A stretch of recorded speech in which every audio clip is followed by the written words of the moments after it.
와튜브 이 시간에는 중국 학자들 미국 입국 힘들어지는 이유를 살펴보겠습니다. 미중 경제전쟁이 한창인 가운데 미국은 중국 학자들 비자를 취소하고 있어 중국이 반발하고 있습니다.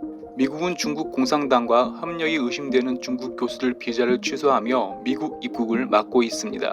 미국 입국이 취소된 중국 학자 중에는 중국은 북한이 아니라 한국을 선택해야 한다고 해서 한국에 잘 알려진 베이징대 국제경제학 조평 교수도 포함되어 있습니다. 미국은 중국 국적학자뿐 아니라 미국인 중국계 학자도 의심하고 있습니다. 미국 남부 명문대 에모리 대학은 중국계 미국인 교수를 해임했습니다. 중국 정보 당국과의 관계를 말하지 않았다는 이유입니다. 미국 FBI는 중국인 학자들 비자 취소 조치 확인에는 거부했지만 미국 주요 정보가 중국에 흘러 들어간 만큼 미국에 들어온 학생들과 학자들을 의심하고 있습니다. 미국은 이미 중국 유학생 비자를 제한할 것이라 밝혀 이번 중국 학자들 비자 제한으로 미국으로 오려는 중국 지식인은 대폭 줄어들 전망입니다. 그렇다면 왜 미국은 중국 유학생 포함 중국 학자들까지도 미국 비자를 제한하려는 것일까요? 미국 백악관 피터 나바로 백악관 무역제조국장은 일본 니케이 신문과 인터뷰에서 중국은 미국과 기술 선진국 미래를 훔치려 한다며 중국 제조 2025에 직격탄을 날렸습니다. 피터 나바로 국장은 중국은 미국뿐 아니라 기술 선진국 정부와 기업에 해킹하고 있다면서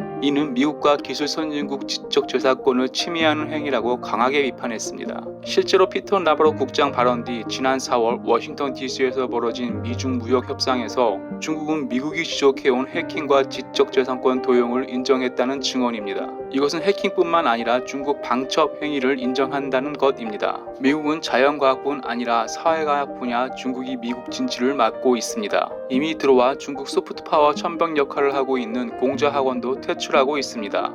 우리나라에도 20개 넘게 있는 공자학원은 중국 교육부에서 직접 운영하고 중국을 알리는 교육기관이지만 미국은 스파이 단체라고 의심하고 있습니다.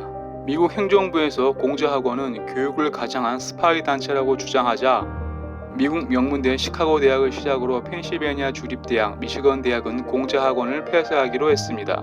미국이 이렇게 중국 학자뿐 아니라 이미 들어와 있는 공자학원을 폐쇄하자 중국은 미국 대학에 기부금을 늘리며 계속해서 교류하기를 원하고 있습니다. 중국은 미국 하버드 대학교에 7년간 8천만 달러, 스탠퍼드 대학에 6천만 달러를 기부했습니다. 2019년 세계 대학 순위에서 미국 대학은 1위부터 10위까지 무려 5개의 대학이 포함되어 있습니다.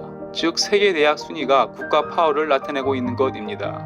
이렇게 막강한 미국 대학에 중국 유학생들과 중국 학자들이 침투하여 정보를 빼간다는 의심입니다. 이런 중국 행태에 미국은 일단 자국 대학으로 오려는 중국 유학생과 중국 학자들 미국 입국을 막고 있습니다. 현재 미국은 해킹 위험을 들어 중국 통신회사를 퇴출시키는 가운데 중국 유학생 중국 학자들 비자를 막아 휴미트 전쟁도 시작됨을 알렸습니다. 여러분이 미국이라면 어떻게 하실 건가요? 와튜브 마치겠습니다. 유익했다면 구독, 좋아요, 피드백 부탁합니다.